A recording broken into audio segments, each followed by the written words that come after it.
Now, coloring on wood. Now, I realize there's lots of wood turners out there that think it's a mortal sin to put color on wood. And when I first started wood turning, I was right there with them. I thought it was, you know, an injustice putting color on wood. But within the last 5 years, a lot of things have changed in wood turning. And I think that the AAW and everything are pushing more and more colors onto wood. But I've always thought there was always a time that color is good to use, even when I first started. And one of my first pieces is this piece here. I call it the Volcano Bowl. And what that is an ugly piece of wood. So you take an ugly piece of wood, and what I mean by ugly, that thing had cracked, it had lots of wood filler in there, and it should have been in my fire pit a lot sooner. It should have been in there. But I decided to go ahead and ebonize it with black paint, solid black paint, and it turned out to be one of Nancy's favorite pieces. Another thing is to consider is, where are you showing your pieces? Where are your pieces going to go? Now, if your pieces are going to the agricultural fair that we all put our pieces in there, we know the 3 judges there. So there I would recommend basically a pure form, crisp cuts, and a real nice finish, real shiny finish. And if you want to really dazzle them a little bit, do something where they can say, well, how did he do that? And they really like that. But if you're not after a blue ribbon, I guarantee you most of the people walking through that fair likes colored pieces. Okay? So again, where are you showing your pieces? If you're showing your pieces at a gallery or a trade show. Now, at a gallery, most galleries have these real bright lights, and they love shiny finishes. Okay? And most of the people that go into the gallery, if it's the type of gallery we had, a lot of the people going in the gallery are looking at art, and they like color. So people are going in there, they're looking for color. So again, at galleries, I would have some of my pieces have color on them. At the trade shows, again, if you had 2 pieces there and they were identical form, identical cuts and everything, but one had color on it, I guarantee you that piece that has the color on it would be picked up 3 to 4 times more than the one with just without anything on it. Another time that I would definitely use color is gifts, unless you're making a gift for a wood turner. Then I might consider not putting color on it.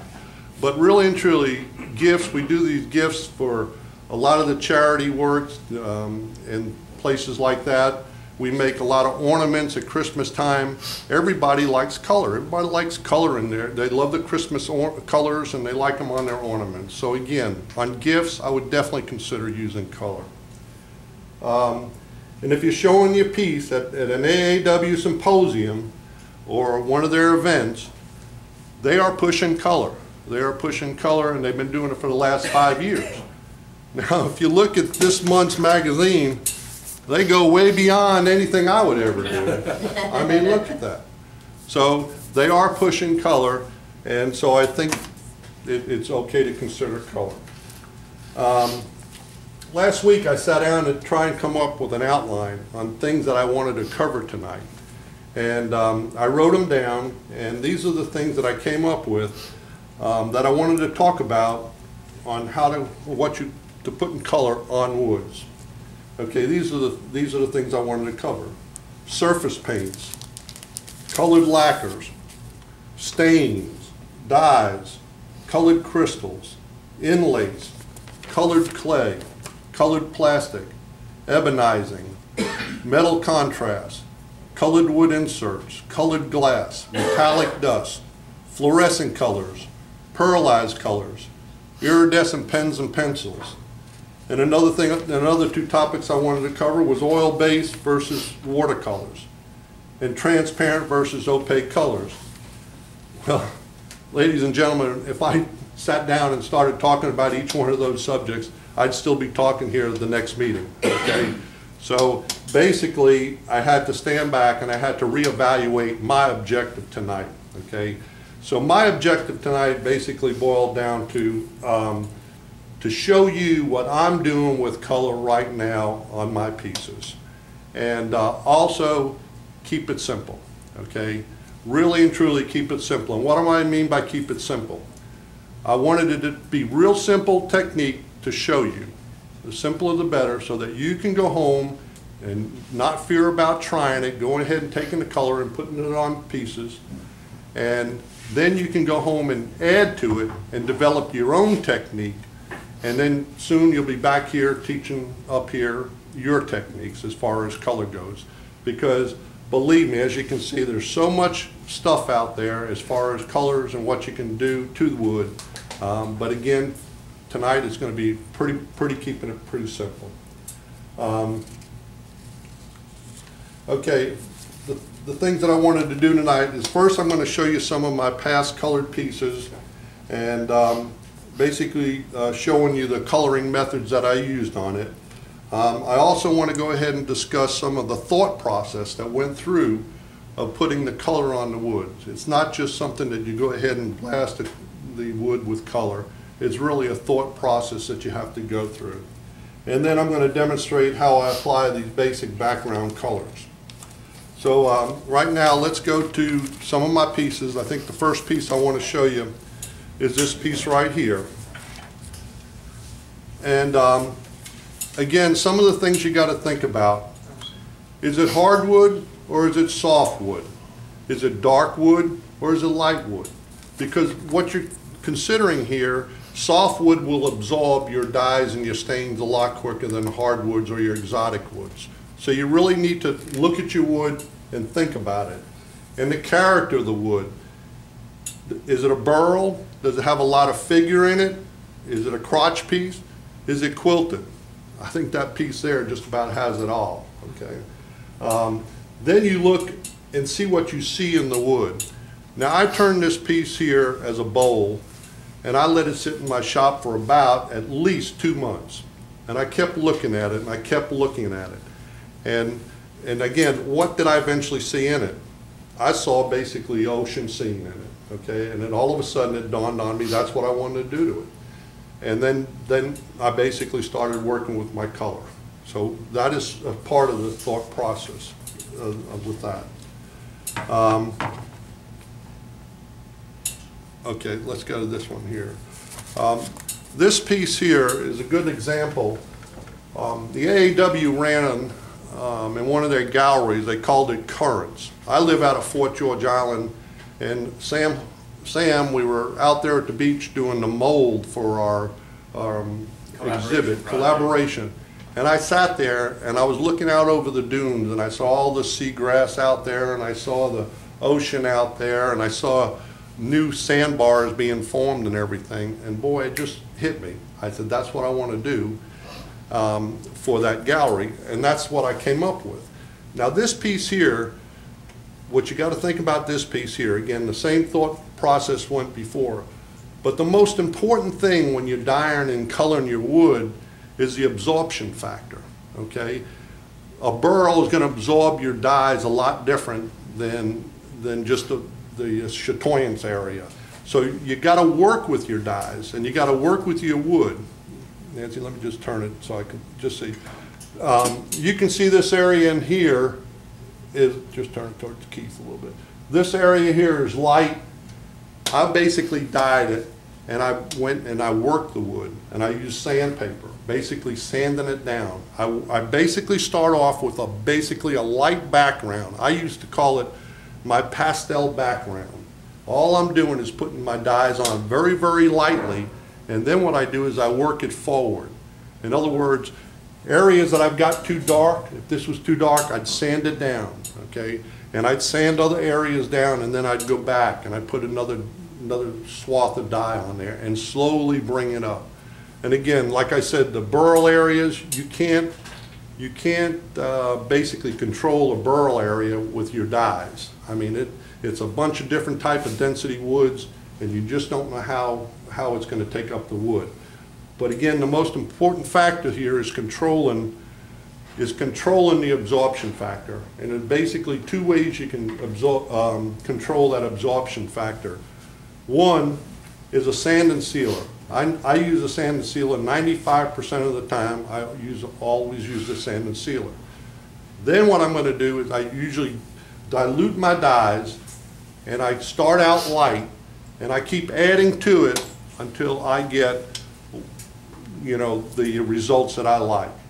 And a lot of times when you're dealing with these dyes, that's not the color it is when you have the dyes on there. It's kind of milky. It's not that sharp until you put your finish on. And then you put your finish on. If you like what you got on there with the dyes, when you finally put your finish on, you're going to love it, type thing. Just some of the other pieces. Let's go, oh, this piece right here. Hold on. This piece here was basically, again, I didn't want to do that much color to it. And I'm not covering the wood up. All I'm doing is trying to pop the grain. I'm trying to bring, you know, the wood out. And I tried to keep this as natural a color as I could. I used a little bit of red to it and a little bit of brown. And again, I'm trying to pop that wood. Most of the time, if you have a piece of wood and it doesn't have any color on it, how are you going to pop something like that? Most people will use an oil-based type thing and it pops it. Well, I'm doing the same thing with the dyes. I'm using the dyes and putting it on there. The thing that you can do with dyes that you can't do with oil is you can basically work with the dyes and you try and get depth out of it. You're basically putting shadows in it and you can get movement, like a flame. You can go ahead and you have a flame coming through your piece of wood. You can go ahead and get it darker in one area, sand it down to the light area, and it actually give you like a movement, where a lot of times with you using oil, you're just going to get what you get type of thing. So that's why I like to use the dyes a lot of the times. Jimmy, you have a question? Yes. You said you put sanding sealer on it before you dye? Yes, I do. And I sand it. You put it on like a diluted, right? Yes, I do. 1/3, 2/3? Actually, this is 5 to 1. 5 to Well, 1. usually I mix it normal, and then I probably put another third and fill it back up. Very, very light sand and sealer. And again, it's the same thing with my dyes. I work with it. And in other words, what I mean by working with it, all these have sand and sealer on it. I look at the wood, and I see this has grain. It has no real figure in it. But I see certain things in there, and I know that if I want this area lighter, I'll go ahead and put more sand and sealer on that. If I want this area darker down here, I'd go ahead and sand it off more and then put, if it's the same color, and then put it on there. This will be darker, this will be lighter. That's what I mean by working with your dyes. You know, work with it and try and get it the colors or the shades that you want. Yes. Dilute the sanding sealer with? Alcohol. Okay. Always alcohol. Because it's shellac, you're doing a Shellac. shellac. I use shellac. Now Jim uses lacquer. He dilutes his with acetone, I think 50-50. And you do it one other time too, you go to 2 to 1. 2 to 1. This here is just I usually have 2 bottles of this. One is the normal mixture, which I think is 1/3, and 2/3 alcohol, and then I take that and I'll do another 1/3, and that's my dilution. And I figure it's somewhere around 5 to 1, but I just know that's my bottle that I want real light. Okay. All right, this piece here, I think I showed this last week or last month or whatever, but again, this here is a stain. Okay, it was a lousy looking piece of wood, and I use stain. I'll try and demonstrate that too. I dilute this down too. I dilute it and I build it up. I basically call it painting it forward. You know, get the basic down, the basic background, your pastel color down, and then I'll try and get the depth to it by either darkening or lightening the areas. Again, sometimes you use solid colors, very vivid colors, to sometimes bring out a form. You know, this was just a form I had, and I just decided that the colors, the contrasting colors, is what makes this, your eyes go to the form more than anything, and that's what I was trying to get out of this. So colors are, you know, you can use solid colors on certain pieces. And again, this wasn't the prettiest piece of wood either, but again, I used the ebonizing on it. Gene, when you're doing that piece there, Uh-huh. what color do you put on first, the red or size? The black, I did the black. I know there's a big controversy, what do you do? Do you put on the dark colors first, then to the light, or light to dark? It all depends. Then the red would just wipe off with the black, is that correct? Right, that's what you figure it is, right. And especially with dyes. Dyes are, you know, it's just that, dyes. I usually start out on my light colors and go dark, because your darks can easily cover your lighter colors. The owl, again, this piece here, this started out just like this piece and this piece. It was all dyed. I basically did it with a dye. And then I worked it forward. I basically, what I mean by working it forward, I used a dye, and then I went to some of your thicker colors, your golden colors, your acrylics. Some of them are opaque, and I built on it. And that's basically, this here is a little bit of everything. This owl here is pyrography. It's basically using your acrylic solid colors, and it's basically the foundation though was a dye. And until I basically got the picture of the tree and everything, and then I went further and I worked with it and bring it forward.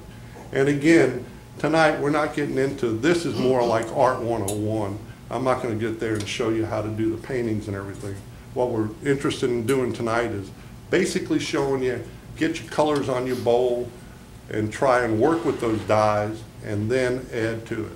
And and again, I'm always looking at colors. Kay, those 3 owls you had, did you all remember those 3 owls you did in photography? Well, when I saw that platter, I saw those 3 owls sitting on that tree with a big old white moon silhouetting it and the black all around it. I said, that's what I would do with that piece, you know. But it constantly, you're thinking. Milk paint. We were talking about milk paint before. Milk paint's a great cover. It doesn't go deep in the wood. Your dyes go into the wood. Your milk paint basically stays on top. You can do a lot with that. You can basically go in there with a little tool. This is Nancy's piece that she did.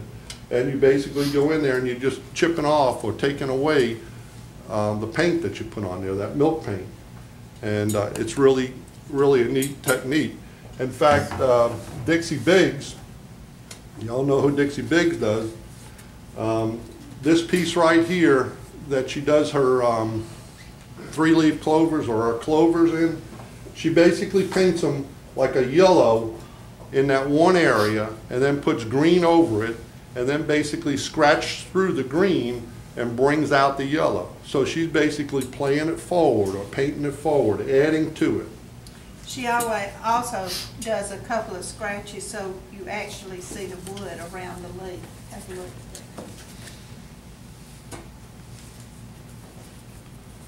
Okay, so basically, that's what we're going to do tonight. And again, I call it my background color, but I also call it my pastel background because that's what it is. I'm not covering up the wood. I'm just trying to get certain color back there that I can work with, whether to get it darker or lighter. Again, they're playing it forward or painting it forward. Let me just show you one other thing here. This here I did just a little while ago. This is playing it forward. Basically, I started off with a pastel scene. This is what my first objective is just a pastel scene. And then you're playing it forward. Now, I'm not saying to go this deep, but if you wanted to do your waves and land and everything, you use the different paints, your different transparent paints. You do your different transparent paints, your thicker paints. They've got things here like metallic dust. If you're doing like a space scene or something like that, this is fantastic stuff. And again, on your backgrounds, what I try and do is basically think of certain things. I love sunrises, sunsets, waterfall, ocean scenes, clouds, southwest, you know, where you see the mesas and the western things that are simple. They're real simple colors that you put on there and then work from there. Okay. Let me make sure I've got everything covered here. Oh yeah, one more thing here. These books in Hobby Lobby or whatever, these are great little books. I mean, Turn it this way. it's, just wait, let me find. It goes through, tells you pretty much the same things that I'm basically saying here. You're looking for a scene, and that's what you're putting on your bowl as background scene. If you want to add things such as this bowl here, where I went ahead and used pyrography and I put a boat there and just painted the sharks on there, that's something you can add to if you like. But the bowls like that, you can even work with your figure and make a certain amount of figure in the bowl with the colors and with the dyes. Okay. Any questions or anything? We're going to kind of get started here. And what I mean by started with the dyes. Now, the dyes I like the ones that Jimmy Clues used. This is chestnut dye. And why I like this dye here, it is not a concentrated dye. In other words, I use it right out of the bottle. You know what you're getting, you know your color. When you use trans tint and trans fast, I use them all the time. There you got to mix them up, and I put them in a pretty good sized spray bottle just so that the concentration stays the same. But not all the time do you want that concentration the same. Sometimes you want it darker, and sometimes you just like to squirt it and just let it, whatever way it goes, and let it run. It really does pretty neat. Okay, what we're going to do now, I think, is pretty much what I'm going to call like an ocean scene. And blue. And you get back to the basic art. You know, yellow and blue makes green. Where do you get the chestnuts? I order it from Jimmy Clues. Okay. And on his website, you can get it on his website. He says it's from England and no one else sells it. Yeah, now they've just started somebody selling it in the U.S.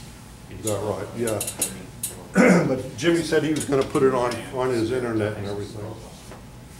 Now, again, there's lots of ways to put in color. You can use pencils and all the different paints and everything. Applicators. I didn't want to bring in an air gun, an air thing. I mean, that's great. You can use it. Basically, to keep it simple, I use a rag. Okay. And well, the one thing I'm looking at, I always look at the wood, like I said before. What did I do? Just tell him where you want it. He can reach it. You zigged and I zagged. Basically, I'm always looking at the wood. I'm looking at, this says no figure or anything in, but it does have grain marks. And I look at the grain in this, and I say, okay, this could be a sandbar, this could be an ocean scene again, or there could be a sun up here, you know, for a sunset. So we're basically going to say, we're going to try and do a little bit of a sea scene. Okay. Again, I've already done the sand and sealer, and I'm just going to take a little bit of it off. And again, there shouldn't be that much of a difference in absorption because there is no real figure in this, okay? It should be pretty even. Okay. One of the things I do, one of the things I do is I dilute my dyes. Now, how do you dilute your dyes? I just go ahead and I spray a little water on there, just like that. I may wipe it off a little bit. Do you raise the grain first? It's raised now. Yeah, I do. Because, I mean, on your regular pieces, though. Yeah, I do. I raise them. I raise them, and then I'll knock them down because I'm going to sand them several times, working with the colors and everything. Okay, again, yellow is not a real bright color, but what I'm looking for is just a light pastel. I'm sorry. We can see it better on the table. Yeah, You just can? leave We it can on. see, he's got it working on the table. All right, there it is. We can see the And I grain want a now. little bit up here because we're going to do a sea scene. Now what I'm going to do, I'll even use the same piece of rag, and I'll go wet it again. So you're wetting it with water even though it's Water. a spirit dye? Yeah, yeah. This here is, yeah, this can do both. Yeah, I do. I mean, it'll do, I do it with all of them. And then what I'll do is I'll cover it with the shellac. And, Yeah. okay, now normally blue and yellow, you're gonna get a little bit of green in here. So, and then the areas that I didn't have it on is gonna be a little bit darker.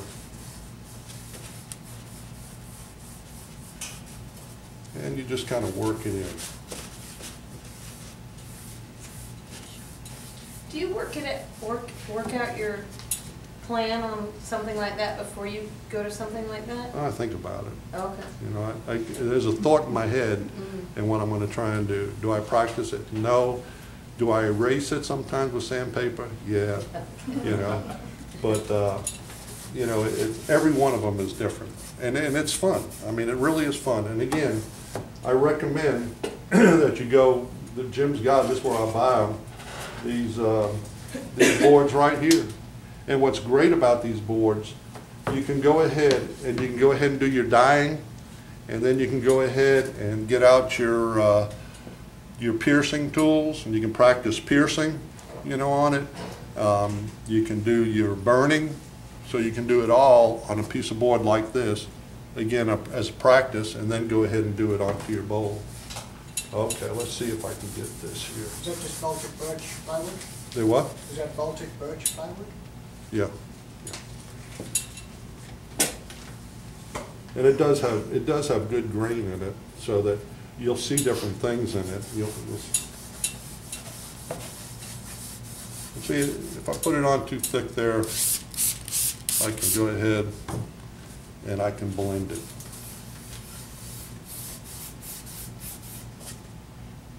And again, something that I'm doing here in 30 minutes, normally I'd take a couple of days to do. A lot of times, if you want your colors a lot crisper and defined lines, you go ahead and you let your stuff dry. I'm doing light colors because if I went to a dark blue or purple, what it'll do, it'll blend right in and everything will just turn a yucky type of brown. So you're working with your colors and trying to build it up. Okay. This here is a great dye. It's a concentrated dye. It's LMI. They basically use it in guitars. And I'm just going to add a little bit of brown here. What was that again? It's called, it's LMI. It comes in two different types, water-based and meek, M-E-K. The meek basically has a more vibrant colors than the water. The water ones kind of die a little dull, but once you do your finish, it's a lot different. Methyl ketone. Just be careful, that is quite toxic. If you use MEK, wear gloves, Yeah, and I have my gloves here too. and be careful about working in the winter with the windows shut, because it'll hurt you. Yep. And I usually use the water base, you know, because I usually use water-based finishes. Now, see, I just put a little bit of a, you know, made it look like a little bit of sand down there. Again, I wanted a little bit darker blue, so that's blue. I'm going to use a different type of blue. That's a Jimmy Clue's blue. Yeah, this is all Jimmy Clue's blue. Okay, we want it a little bit darker up here.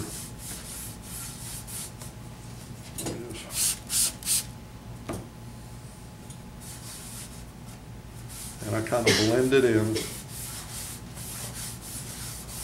And again, a piece of figured wood would do a whole lot better as far as getting the wave look. But again, this is what we're just kind of working with. Okay. I'm going to go a little bit of blue and yellow again.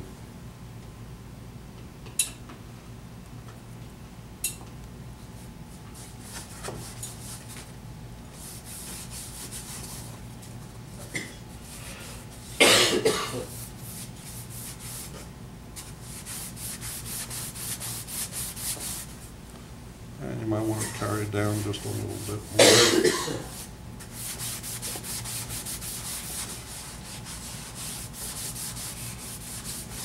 Okay.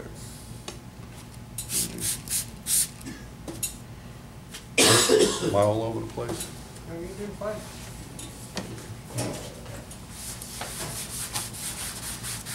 And this piece of wood has a little bit of a defect right there. I don't know if it's got glue on it or whatever.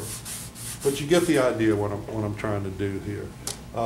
Some pointers that I want to give you too. Sometimes you need a line of infinity. Like if you're looking out at an ocean, you've got that line, and you don't have a line in here. So how are you going to get a real definitive line in there? There are a couple of ways you can do that. One of my favorite tools here is a toothpick. I basically love to chew the end of it, get it real fuzzy, and I'll use that as a brush. And I do that a lot when I want to do the real detailed work. On this here, again, I don't know if this is going to work, but I can get pretty close of it, just a line.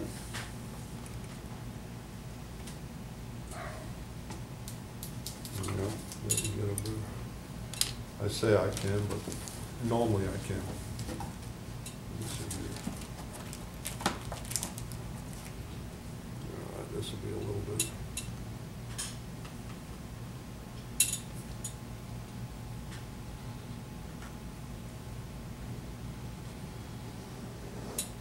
And I just dip that in there, and I would come up with a line.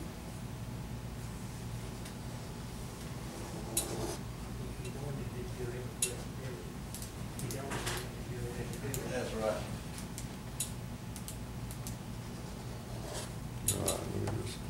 And again,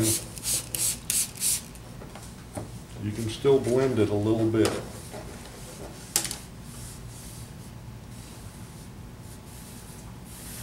And what I'm trying to get at, you can see I put that line there.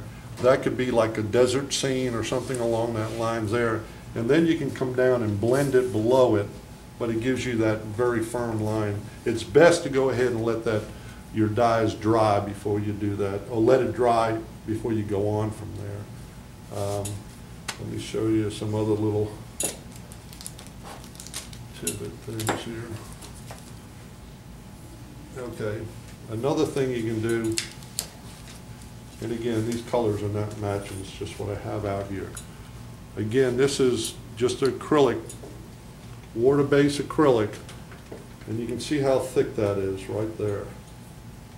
Now, if I wanted a pretty tight line along there, I can just go ahead and just paint that line.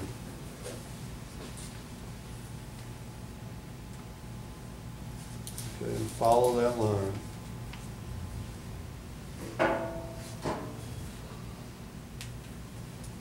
Okay, now I got it down to there, but now I want to go ahead and start blending it since it's a watercolor.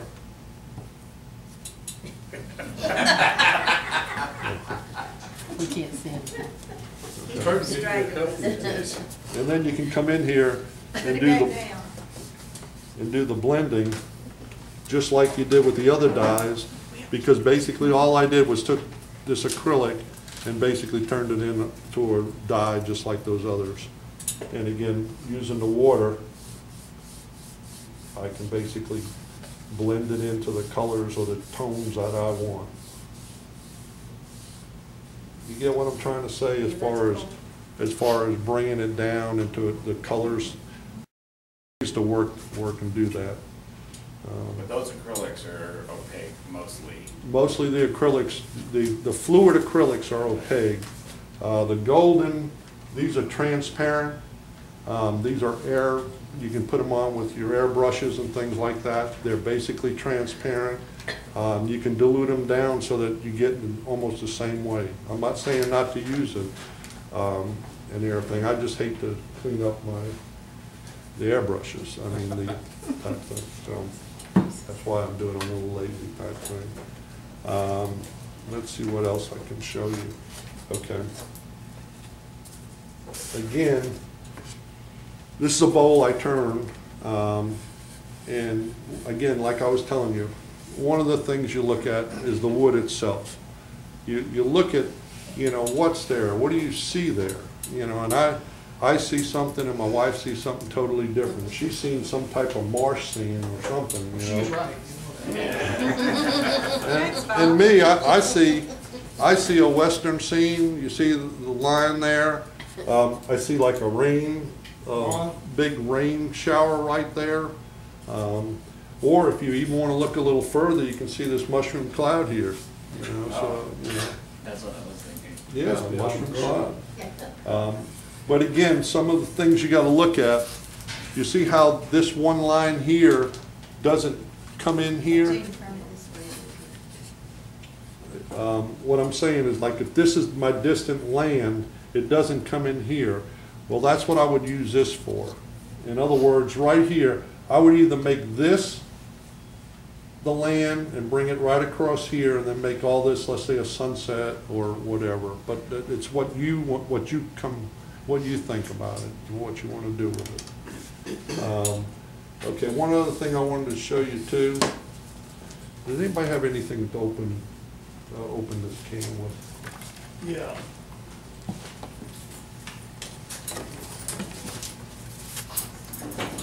Jim, we got it. You got it? You got it.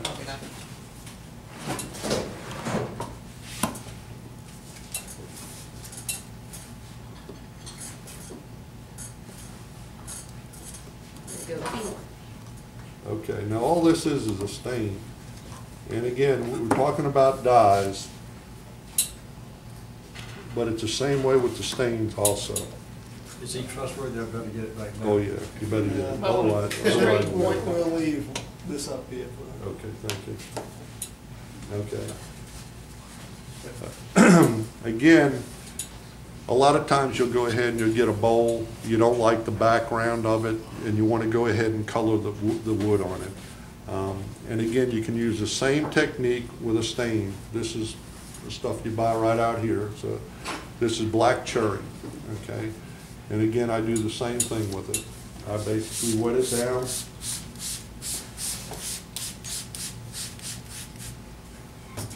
But you've already used the sanding seal? Yes, this has all been sand sealed. And again, this is real important because the end grains here will suck it up really, really quick. In fact, you'll see a lot of bowls that always do that. And again, that's again why I basically dilute my stain. Have you ever used Japanese conditioner? Jap for, it's like a drying agent, you mean? No, instead of using sand and seal? No. Use that, the Japanese. You can.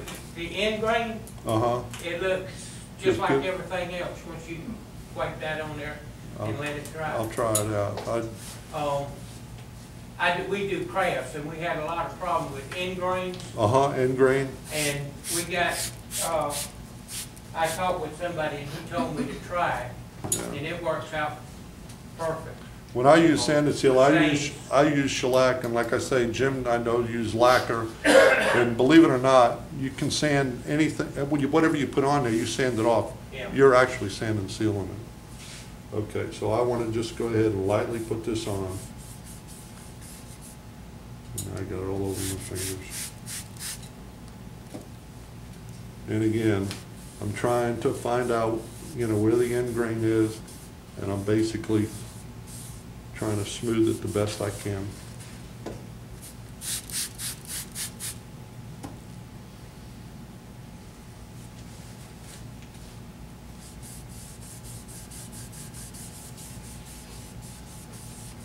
Is that camphor, James? Yeah, and I'm running it.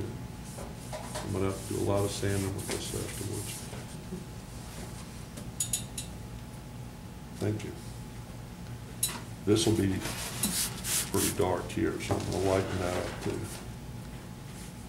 So Nancy probably won't be sending this one for you.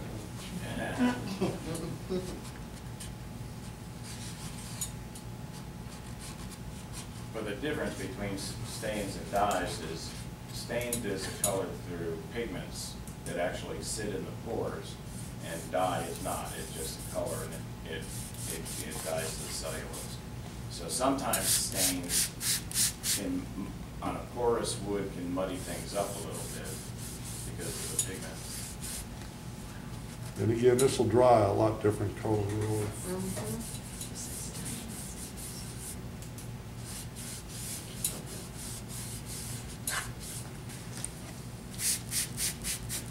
And all I'm doing is working it, getting it down to what I feel is like an even color, something that I can live with.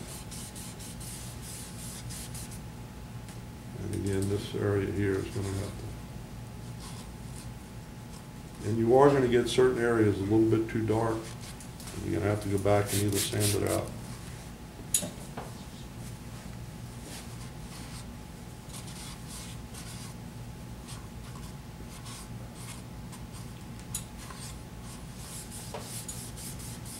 So basically, that is about as even, even as you can get, You know, that stain, is that an oil-based stain or? No, it's water-based. Water-based stain, okay. But there's nothing wrong with using oil base, okay? The only thing is, and when you use an oil base, use that as a top coat before you finish your finish type thing. And again, I'd still sand it down type thing because I've definitely raised the grain on this thing too. If it was an oil-based stain, you wouldn't be spritzing water on it though. What would you be putting mineral spirits on it to thin it out? No, Gene uses water. It'll roll right off it. You're still diluting, you're still getting in there, you're still getting the water in the area, and it's not going in as quick.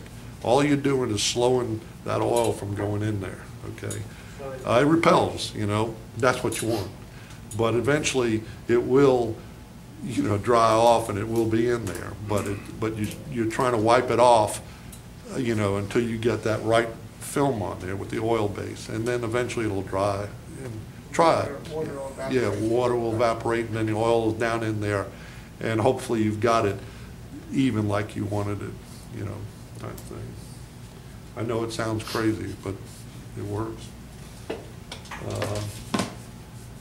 Well, I think we've got a little bit, let me just review my notes here, make sure I got everything here that I wanted to cover.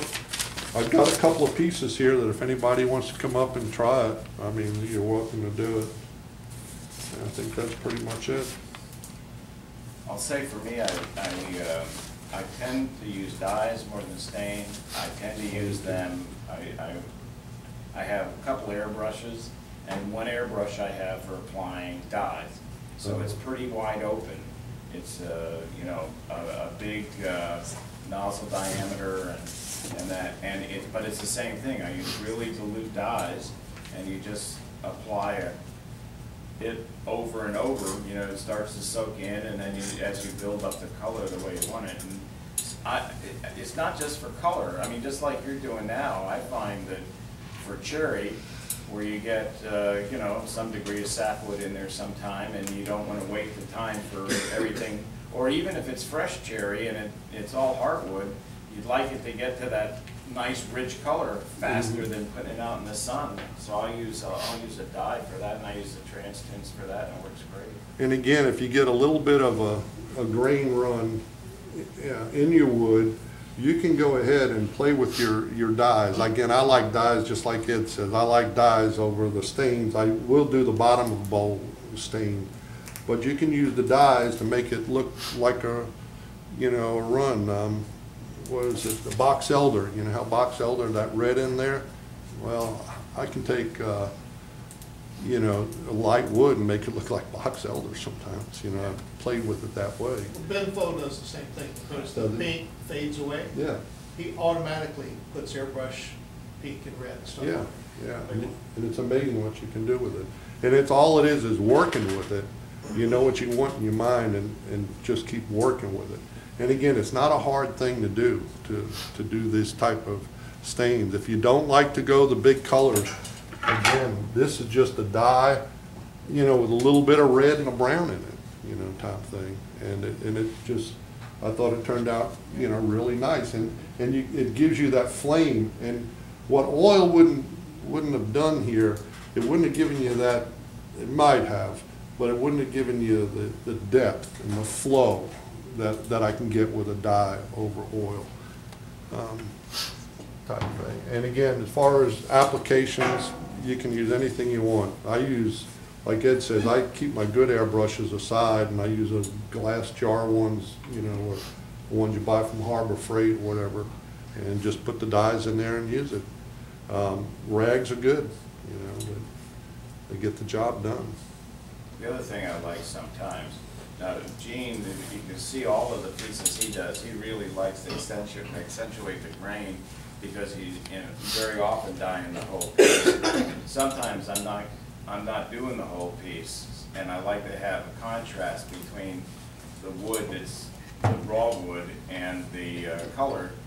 And so very often I'll bleach that light colored wood and I'll take it as close to white as I can, because then, man, you got a real contrast with your colors. Yeah, contrast is important. That's like that red and black bowl. The contrast is what does it.